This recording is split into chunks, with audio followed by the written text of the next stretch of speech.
नमस्कार विद्यार्थियों, अपनी 12th क्लास की इतिहास का लेसन नंबर 5 चल रहा था। इतिहास का लेसन नंबर 5 चल रहा था अपना। और लेसन नंबर 5 में मैंने बताया था कि साहब आपके कुछ सिलेबस हटा दिया गया और उस सिलेबस हटाने के बाद एक टॉपिक बचा है लेसन नंबर 5 में। वो टॉपिक बचा था आपके 1857 की क्रांति। अब अपन पढ़ रहे थे 1857 क्रांति कब हुई, क्यों हुई और कैसे हुई। ये 3 टॉपिक अपन पढ़ लिया। अब कैसे हुई का कुछ टॉपिक और बच रहा है। तो कुछ अगर आप लोगों ने कल रफ कॉपी में मेहनत की तो उस मेहनत में थोड़ा सा और जोड़ रहा हूँ आपको। वो क्या जोड़ रहा हूँ कि आपको राजस्थान में क्रांति के केंद्र और दक्षिणी भारत में क्रांति के केंद्र 2 इंडेक्स और बनानी है किताब में से।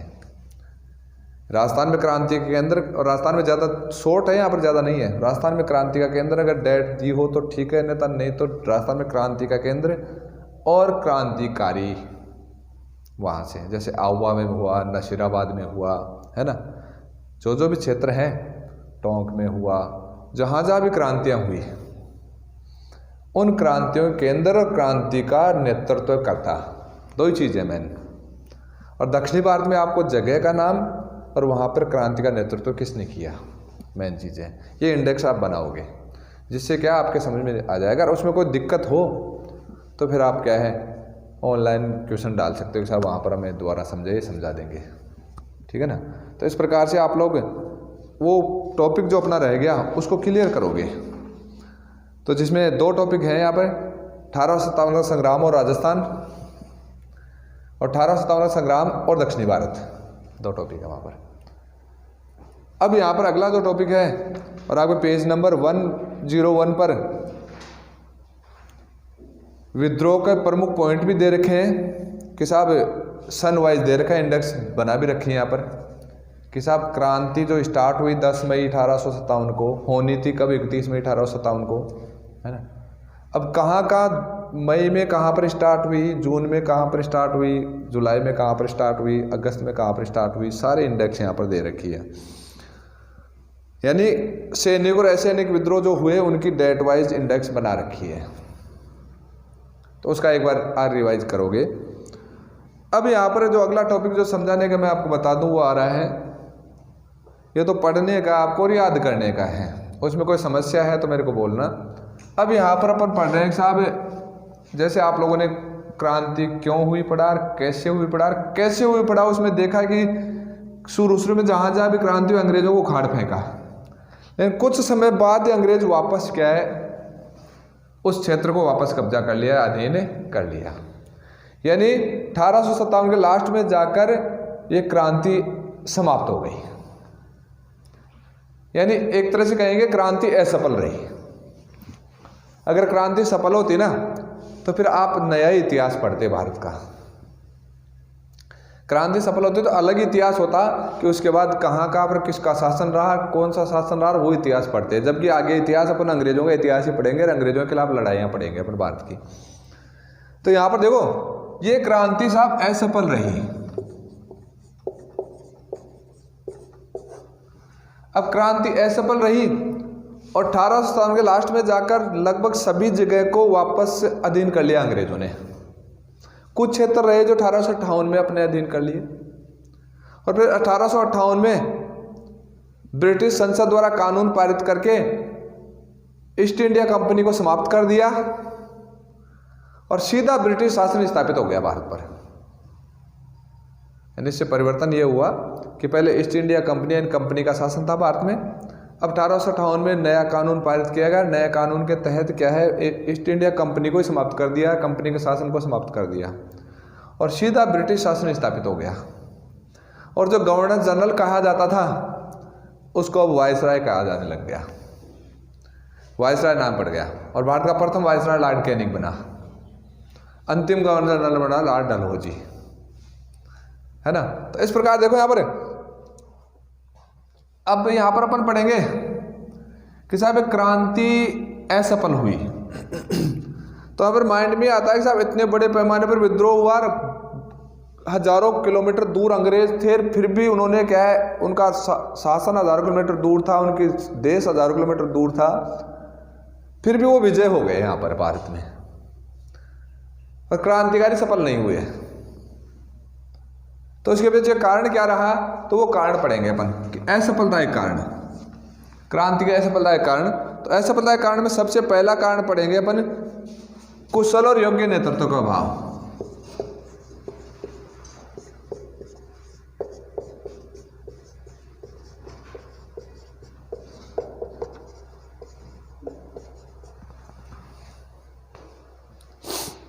यानी यहां पर देखो, यानी आप लोगों ने पीछे पढ़ा कहां का पर क्रांति और नेतृत्व किसने किया। तो नेतृत्व में आप पढ़ोगे जैसे हम एक तो बहादुर शाह जफर था जो काफी बूढ़ा हो चुका था, नाना साहब थे, तात्या टोपे थे, झांसी की रानी लक्ष्मीबाई थी। यानी अपन यहां पर ये नहीं कह सकते कि साहब वो योग्य व्यक्ति नहीं थे, लेकिन राष्ट्रीय नेतृत्व की क्षमता उनमें नहीं थी। यानी एक राष्ट्रीय नेतृत्वकर्ता नहीं साबित हो सके। और उससे क्या हुआ, देखो सीधी सी बात है कि साहब वो व्यक्ति, देखो उनकी व्यक्ति की मंशा पर अपन शंका नहीं कर सकते।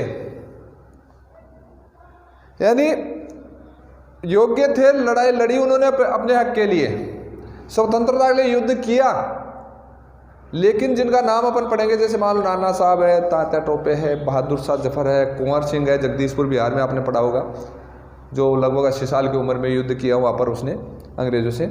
तो अजीमुल्ला है, बेगम हजरत महल है, खूब सारे नाम पढ़े होंगे आपने, अवध में हजरत महल के नेतृत्व में हुआ था। तो वो सभी योग्य थे, लेकिन वो पहली बात तो राष्ट्रीय व्यक्ता का राष्ट्रीय नेतृत्व का अभाव था, उनमें समन्वय नहीं था, और एक तरह से पूरे लोगों को एक साथ लेकर चलने की योग्यता उनमें नहीं थी। जैसे बहादुर शाह जफर को नेतृत्व बनाया, साहब नेता बनाया, दिल्ली पर कब्जा करते ही अपना नेतृत्व स्वीकार कर लिया, किसको बताओ, बहादुर शाह जफर को। लेकिन बहादुर शाह जफर में वही योग्यता नहीं थी कि और जैसे नाना साहब है, तात्या टोपे है, अजीमुल्ला है ना, झांसी की रानी है, अगर उसमें योग्यता होती तो उन सबको अपने यहाँ बुलाकर अपने नेतृत्व में लड़ने के लिए इकट्ठा कर सकता था। अगर ऐसा करता या ऐसा होता तो सभी एक साथ युद्ध करते, एक जगह युद्ध करते तो अंग्रेजों को हराया जा सकता था। तो कुशल योग्य नेतृत्व के अभाव के कारण क्रांति असफल रही। और देखो ये तो गुलामी के खिलाफ या मान लो किसी शत्रु के खिलाफ लड़ाई थी, और शत्रु के खिलाफ लड़ाई है वो किसी कुशल योग्य नेतृत्व के अभाव में संभव नहीं हो सकती। तो इस प्रकार से यानी एक राष्ट्रीय नेतृत्वकर्ता का अभाव था, और समन्वयकर्ता, इन सबको एक साथ लेकर चलने वाले नेतृत्व का अभाव था, जिस कारण क्रांतिकारी तो असफल रही। फिर दूसरा कारण देखें अपन, क्रांति का समय से पूर्व स्टार्ट होना।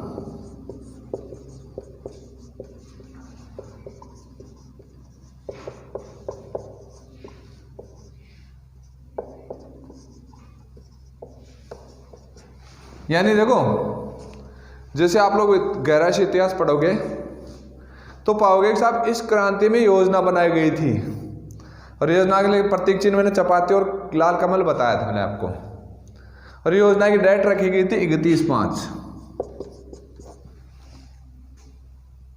अगर मान लो ये क्रांति समय पर स्टार्ट होती तो कम से कम सभी जगह एक साथ स्टार्ट होती है, और सभी जगह एक साथ स्टार्ट होती तो सभी जगह एक साथ अंग्रेज उसको कवर नहीं कर पाते। लेकिन क्रांति 10 मार्च को स्टार्ट हो गई, तो उससे क्या हुआ कि क्रांति अलग अलग समय अलग अलग जगह हुई। तो अंग्रेज अपनी शक्ति एकत्रित करके एक एक जगह को अपने कब्जे में करने में दिक्कतें नहीं आई उनको। जैसे मान लो पहले दिल्ली को अधिकार किया क्रांतिकारियों ने, तो दिल्ली को पूरी शक्ति लगाकर वापस कब्जे में कर लिया। फिर झांसी ने क्रांति की तो झांसी पर पूरी ताकत लगा दी अंग्रेजों ने। फिर कानपुर में क्रांति हुई, कानपुर में पूरी ताकत इकट्ठा करके क्या एक तरह से क्रांति को कंट्रोल कर लिया। अगर पूरे देश में एक साथ एक डेट को क्रांति स्टार्ट होती तो क्या होता कि साहब सभी जगह अंग्रेज उसको कवर नहीं कर पाते। तो सीधी सी बात है, अगर मान लो 100 व्यक्ति हैं, 100 व्यक्तियों के सामने एक शेर आ जाए तो 100 व्यक्ति मिलकर उस शेर को मार सकते हैं, लेकिन मार सकते हैं आराम से। लेकिन मान लो 20 शेर एक साथ चारों तरफ से आ जाए तो क्या होगा, वो 100 व्यक्तियों को मार सकते हैं। यानी सीधी सी बात है, एक मोर्चे पर अंग्रेजों ने आसानी से जीत प्राप्त कर दी। अगर 10-20 मोर्चों पर एक साथ क्रांति स्टार्ट होती तो उसको दबाना अंग्रेजों के लिए आसान नहीं होता। तो डेट देखी ना आपने, कब कब कहाँ कहाँ स्टार्ट हुई, अलग अलग टाइम में स्टार्ट हुई। तो इससे क्या है, क्रांति पहली बात तो समय से पूर्व स्टार्ट हो गई और अलग अलग समय हुई, जिससे क्या है दबाने में आसानी प्राप्त हो गई साहब। फिर आता देखो तीसरा,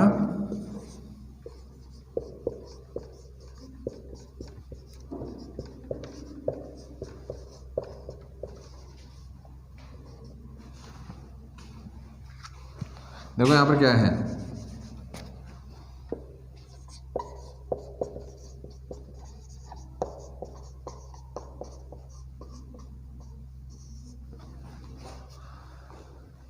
यानी यहां पर जो क्रांति के समय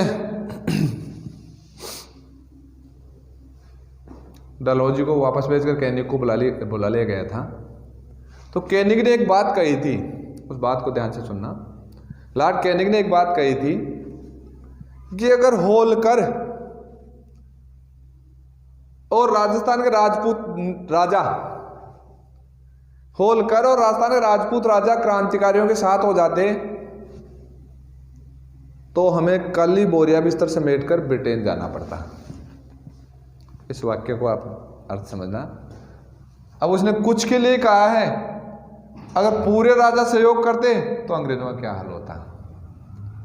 यानी होलकर, अब होलकर शब्द आप अगर इतिहास पढ़ने को बोले होलकर कौन था तो आपने मराठाओं के बारे में पढ़ा होगा। मराठाओं के 4 प्रमुख सरदार थे, होलकर था, सिंधिया था, भोसले था और गायकवाड़ था। अब होलकर एक उस समय शक्तिशाली सरदार था 1817 क्रांति के समय। तो होलकर और राजस्थान के राजपूत राजा, मैंने बताया था 1818 में सहायक संधि स्वीकार कर ली लगभग सारे राजाओं ने। यानी आपने जो पढ़े ना नेता, वो ज्यादातर राजा या जमींदारी थे, लेकिन वो छोटी रियासतों के थे।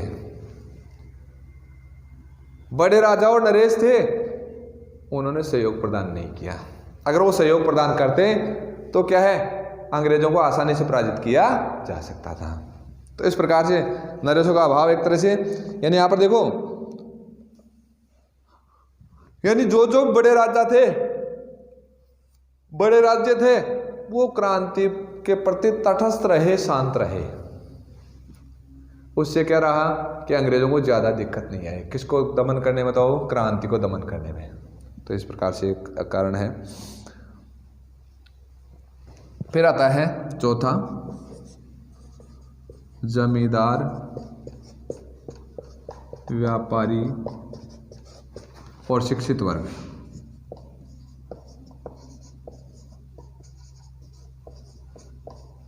वर्ग का असहयोग या वर्ग की तटस्थता। यानी देखो ये क्या है, पिछले साल अगर आपने इतिहास की किताब पढ़ी है तो उसमें पाया होगा जहां पर भी क्रांति हुई है उस क्रांति का नेतृत्व बुद्धिजीवी और मध्यम वर्ग ने किया है। बुद्धिजीवी और मध्यम वर्ग ने, जैसे मैंने आपको बार बार एक वाक्य कहा था कि अगर रूसों का जन्म न होता तो फ्रांस की क्रांति अगले 100 साल तक नहीं होती। तो रूसो एक लेखक था, साहित्यकार था, तो उसने जनता में स्वदेशी भावना उत्पन्न की। तो ये जो स्वदेशी भावना उत्पन्न करने वाले व्यक्ति थे, ये तीनों मध्यम वर्ग में आ गए। तीनों का असहयोग रहा, जिससे क्या है, क्रांति क्या रही बताओ, असफल रही। यानी सीधी सी बात है कि साहब शिक्षित वर्ग का, व्यापारी वर्ग का, जमींदार वर्ग का क्या सहयोग प्रदान न करना भी क्रांति की असफलता का कारण बना। फिर आता सीमित साधन।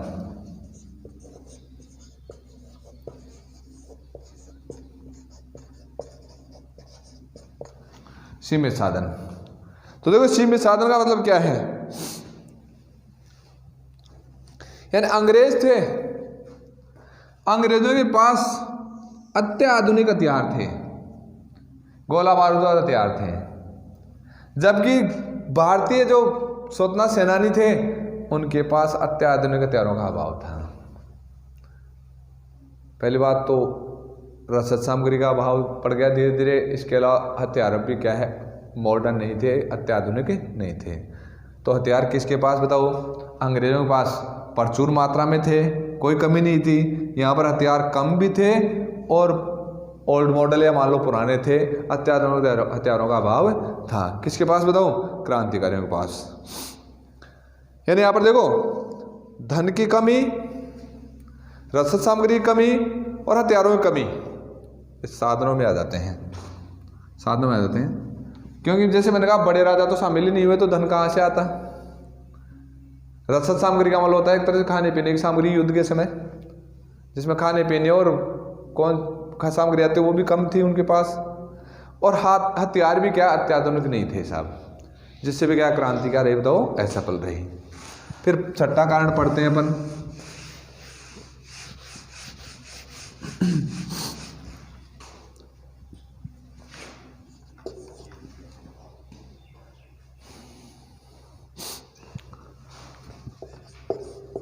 देखो ये भी महत्वपूर्ण कारण है, निश्चित उद्देश्य और लक्ष्य का अभाव।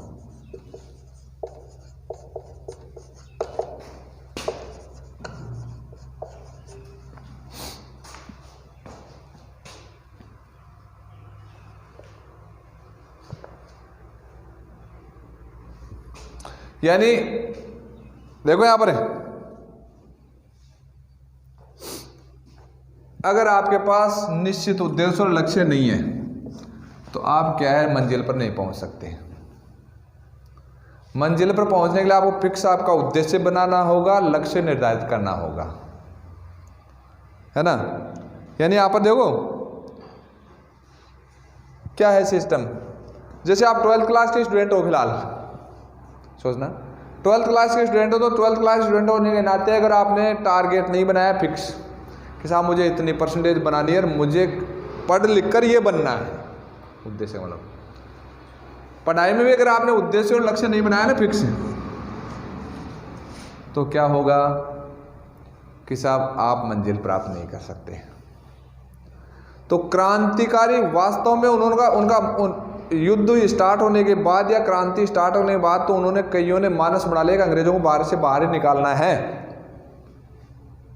लेकिन उनका फिक्स लक्ष्य क्रांति स्टार्ट होने से पहले और क्रांति के बाद भी स्थायी रूप से फिक्स लक्ष्य स्थापित नहीं हो पाया। यानी क्रांति की उन्होंने, जैसे मान लो अलग अलग राजाओं ने जमींदारों ने क्रांति की तो उनका अलग अलग उद्देश्य थे। जैसे सैनिकों ने भाग क्यों लिया शुरुआत में कि वो कारतूसों के विरोध के रूप में उन्होंने किया।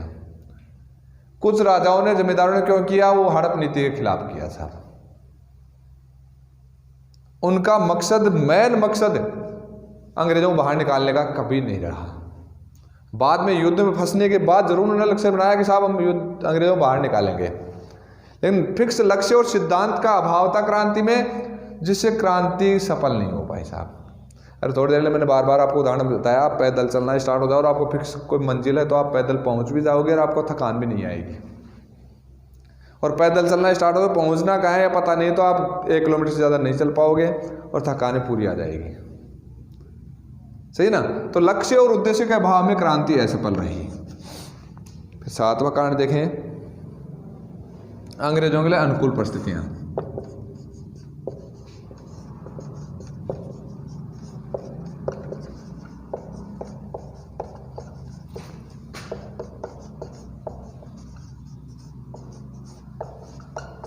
अंग्रेजों के लिए अनुकूल परिस्थितियां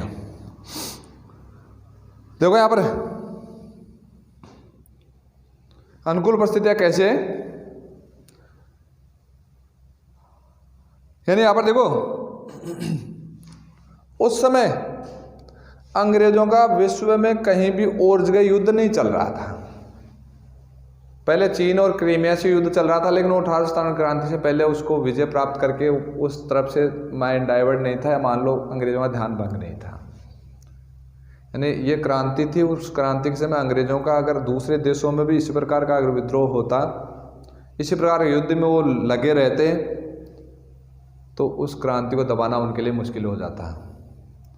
और अंग्रेजों ने क्या किया, चीन और क्रीमिया के युद्ध के लिए अलग से सैनिक शक्ति का गठन भी कर लिया था। अलग से सेना, लगभग यहाँ पर बताया 3,10,000 की एक अतिरिक्त सेना गठन कर लिया था अंग्रेजों ने। और दूसरी बात है कि डलहौजी को दो तरह से जाना जाता है। मैंने बताया आपको कि साहब डलहौजी ने क्या किया कि रेल व्यवस्था, डाक व्यवस्था, तार व्यवस्था स्टार्ट कर दी थी, जिससे क्या आसानी से अंग्रेज विद्रोह वाले क्षेत्र में पहुंच सके और सूचनाएं पहुंच सकी। डलहौजी मुख्य रूप से रेल, जैसे 1853 में रेल को स्टार्ट किया, वैसे 1852 में डाक और तार की व्यवस्था स्टार्ट की थी। किसने बताओ? डलहौजी ने। तो जिससे विद्रोह की सूचना आसानी से पहुंच सकी और विद्रोह के स्थल पर सैनिकों को ट्रेन द्वारा आसानी से पहुंचाया जा सका। तो इससे अनुकूल परिस्थितियां थी उस समय अंग्रेजों के लिए, इसलिए अंग्रेज दबाने में असफल रहे। किसको बताओ? विद्रोह को।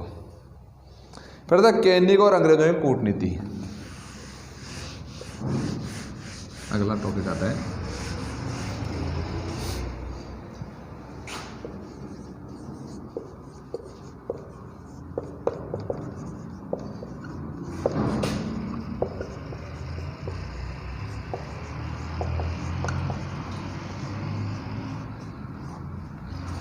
देखो ये क्या है,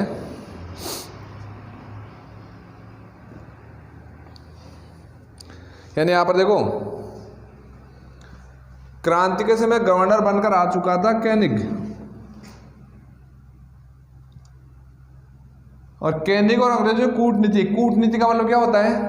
नीति का मतलब तो कार्य करने का तरीका, व्यवहार होता है, और कूटनीति का मतलब ये होता है कि ऐसी नीति जो अपने पक्ष में वातावरण को बना दे, उसको कूटनीति कहते हैं।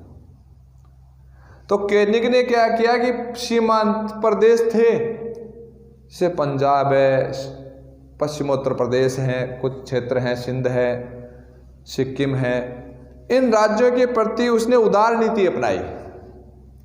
और उदार नीति अपनाने से ये जो राज्य थे, सीमांत प्रदेश थे, ये क्या अंग्रेजों के विरोध में नहीं हुए,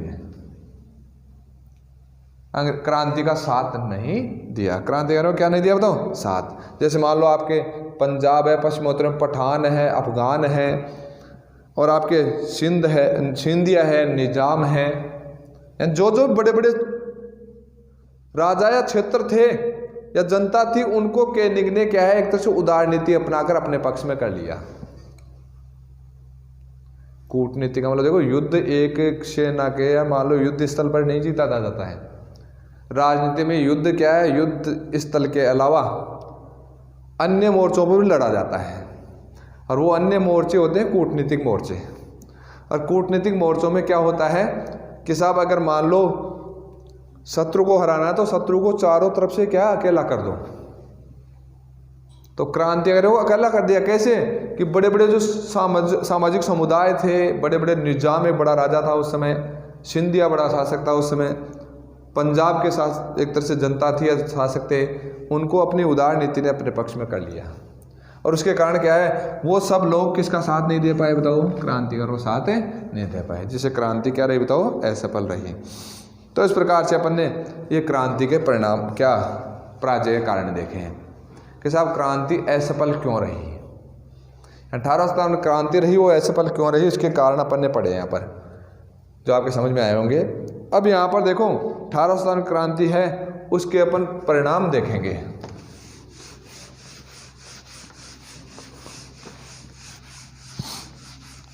यानी आप एक चीज पढ़ते हो, कोई भी घटना घटती है ना, उस घटना के 3 पक्ष तो अपन को पढ़ने पड़ते, 4 पक्ष पढ़ने पड़ते हैं, मुख्य रूप से 4 पक्ष। पहला पक्ष होता है कारण, दूसरा घटनाएं, कोई भी घटना घटती है उसमें घटनाएं, तीसरा उसमें मान लो परिणाम भी पढ़ते हैं अपन, और एक की जीत और दूसरे हार के कारण भी पढ़ते हैं। यानी एक जीता और दूसरा हारा क्यों, और फिर उस घटना के बाद क्या परिणाम रहे। जैसे मान लो साहब ये ए और बी हैं, ये दो व्यक्तियों में क्या है, मल्ल युद्ध स्टार्ट हो गया साहब। तो पहली बात तो मल्ल युद्ध स्टार्ट क्यों हुआ है, मान लो लड़ाई दोनों में क्यों स्टार्ट हुई, इसका कारण पढ़ेंगे। फिर दोनों ने लड़ाई में क्या क्या किया, कैसे लड़ाई लड़ी, वो घटनाएं पढ़ेंगे। फिर घटनाओं में मान लो ए हार गया और बी जीत गया, तो फिर अपन पढ़ेंगे ए क्यों हारा, उसके क्या कारण रहे, बी क्यों जीता, उसके कारण क्या रहे। और फिर अपन पढ़ेंगे कि साहब इस लड़ाई के बाद परिणाम क्या रहे, क्या ए के दांत टूट गए, पैर टूट गया, हाथ टूट गया या मर गया, वो परिणाम पढ़ेंगे, है ना। तो इस प्रकार से अपन कारण, घटनाएं, हार या जीत के कारण और परिणाम जरूर पढ़ते हैं। तो अपने 3 पॉइंट हो चुके हैं। अब चौथा पॉइंट पढ़ेंगे अपन परिणाम। परिणाम क्या रहे, क्रांति का परिणाम क्या रहे, वो पढ़ेंगे अपन।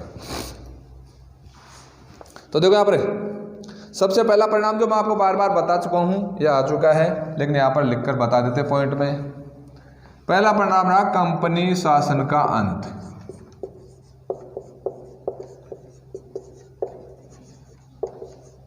जिस कंपनी की स्थापना आपने पढ़ी 31 दिसंबर 1600 ईस्वी में हुई, और फिर धीरे धीरे जिस कंपनी ने क्या शासन स्थापित किया, तो सबसे पहला परिणाम तो ये रहा कि 1 नवंबर 1858 में महाराणी घोषणा पत्र आया। और उस महाराणी घोषणा पत्र में क्या है, भारत शासन सुधार अधिनियम आया 1858 में संसद द्वारा, और इसके द्वारा क्या है, कंपनी शासन का अंत कर दिया गया।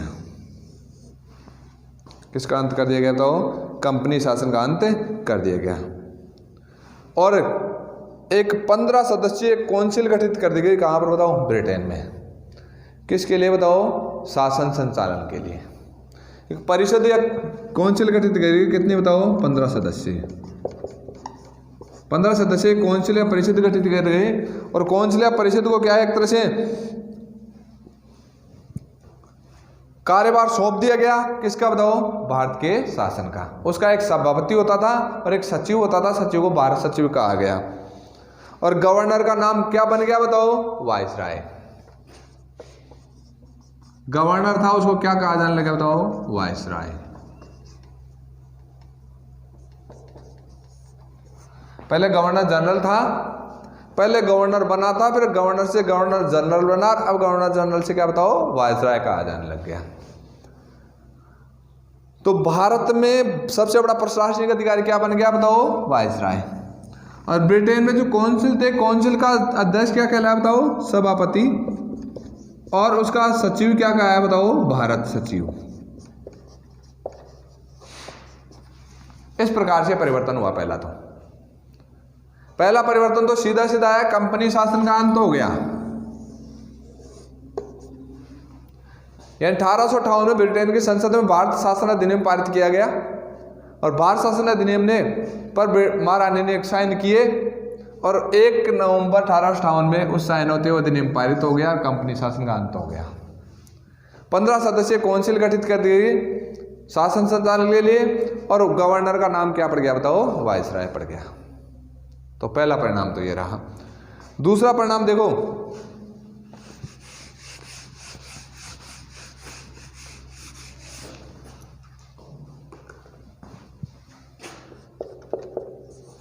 सेना का पुनर्गठन।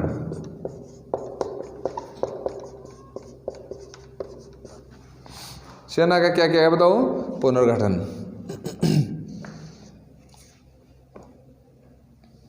यानी पुनर्गठन का मतलब क्या है देखो, यानी जैसे मान लो ये एक तरह से सैनिक विद्रोह के रूप में जाना जाता है ज़्यादा। और स्टार्टिंग कहाँ से बताओ, सेना से। कहाँ से स्टार्ट हुई बताओ, सेना से। इसलिए क्या है, सेना का निर्माण दोबारा से पुनर्गठन करने की योजना बनाई, जिससे क्या सैनिकों में विरोध भावना भी उत्पन्न न हो और सैनिक विद्रोह न कर सके। सैनिक संगठन को पुनर्गठित किया गया,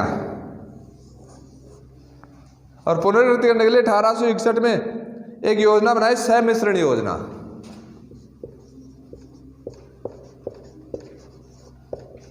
कौन सी योजना बताए बताओ, सहमिश्रण योजना। कब बनाई गई बताओ, 1861 में। यानी यहां पर देखो, यानी ये योजना बनाई गई कि भारतीय सैनिक दोबारा से युद्ध न कर सके और भारत से विद्रोह न कर सके, इसलिए कुछ ये योजना बनाई। इस योजना के तहत क्या किया गया कि तोपखाना और बंदूक विभाग यूरोपियों को दे दिए गए, और एक ऐसी योजना बनाई जिससे प्रत्येक छावनी में भारतीय सैनिक टुकड़ियां एक जगह न रह सके, जिससे क्या वो मिलकर विद्रोह न कर सके। यानी सेना का पुनर्गठन इस प्रकार से किया गया कि दोबारा से हिम्मत न हो किसकी, बताओ, भारतीय सैनिकों की, क्या करने की, विद्रोह करने की। तो इसका आप रीडिंग करोगे। फिर तीसरा परिणाम देखेंगे अपन। तीसरा परिणाम आता है आपका भारतीय नागरिकों के प्रति नीति परिवर्तन।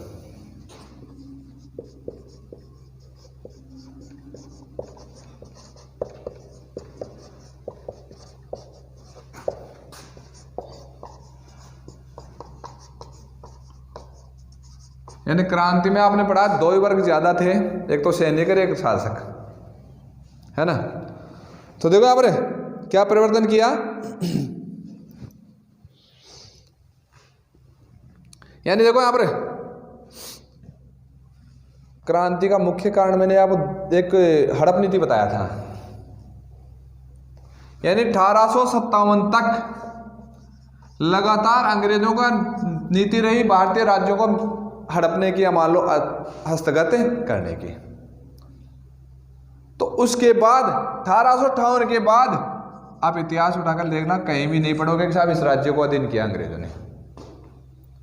हस्तगत करने की नीति को समाप्ति कर दिया परमानेंटली कि साहब आज के बाद किसी भी देशी राज्य को भारत अंग्रेजी शासन में नहीं मिलाया जाएगा। वैसे 1818 के तहत तो वो सहायक संधि के तहत सारे अधीन ही थे, लेकिन अधीन से पेट नहीं भरा, उसको डायरेक्ट अधीन कर रहे थे, है ना। जैसे हड़प नीति में डायरेक्ट अपने अधीन कर रहे थे, जबकि इनडायरेक्ट शासन था वो। तो अब जितने भी राज्य रह गए थे देशी राज्य, उन सबको विश्वास दिलाया कि आज के बाद आपके राज्य को हस्तगत नहीं किया जाएगा। और आगे के राष्ट्रीय आंदोलन में जहां भी पढ़ोगे ना आप, तो आपको कहीं भी देशी राजा का विद्रोह नहीं मिलेगा। जैसे झांसी की रानी है, नाना साहब है, तात्या टोपे है, कुंवर सिंह है, बहादुर शाह जफर, ऐसा विद्रोह कहीं नहीं मिलेगा। क्यों? क्योंकि देशी राजाओं को आश्वस्त कर दिया कि आपके राज्य को हस्तगत नहीं किया जाएगा, और गोद निषेध की प्रथा को समाप्त कर दिया कि आज के बाद वापस राजा गोद ले सकते हैं। दत्तक पुत्र व्यवस्था को वापस मान्यता प्रदान कर दी। तो ये परिवर्तन हुआ। फिर चौथा परिवर्तन क्या हुआ देखेंगे अपन।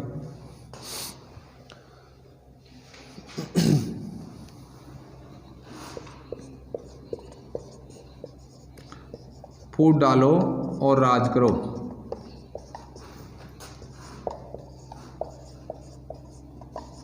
की नीति को बढ़ावा।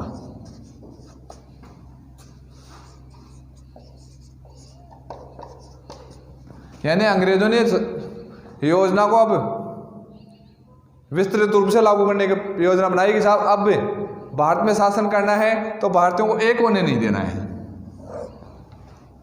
भारतीयों को क्या नहीं होने देना, बनाओ, एक नहीं होने देना है। तो देखो आप रे, यानी सीधी सी बात है, आगे जहां जहां पे अंग्रेजों को मौका मिला भारतीयों को फूट डालने का प्रयास चालू कर दिया साहब। पहले से थी नहीं थी, लेकिन उसको बृहद रूप में लागू कर दिया। जैसे नहरों गेज से ब्रॉड गेज बना दी साहब, छोटी लाइन से बड़ी लाइन बना दी। पहले क्या है, विस्तृत रूप में नहीं था, और अब क्या है कि साहब इस नीति को अपना मोटिव बना लिया अंग्रेजों ने, और मोटिव के तहत जहां जहां भी उनको मौका मिला भारतीयों को फूट डालने से पीछे नहीं हटे हैं। और जैसे मैंने कहा था शुरू में उन्होंने क्या है, हिंदुओं को उकसाने का कार्य किया। उसके बाद उन्होंने क्या है, धीरे धीरे किसको, मुसलमानों को उकसाना शुरू कर दिया साहब। जहां जहां भी जो अब उपेक्षित था उसको उस के खिलाफ, जो जिससे उपेक्षित था उसके खिलाफ भड़काना शुरू कर दिया साहब। तो फूट डालो राजनीति को बढ़ावा दिया साहब उन्होंने। फिर आता है देखो आपके राष्ट्रीय आंदोलन को प्रोत्साहन, पांचवा।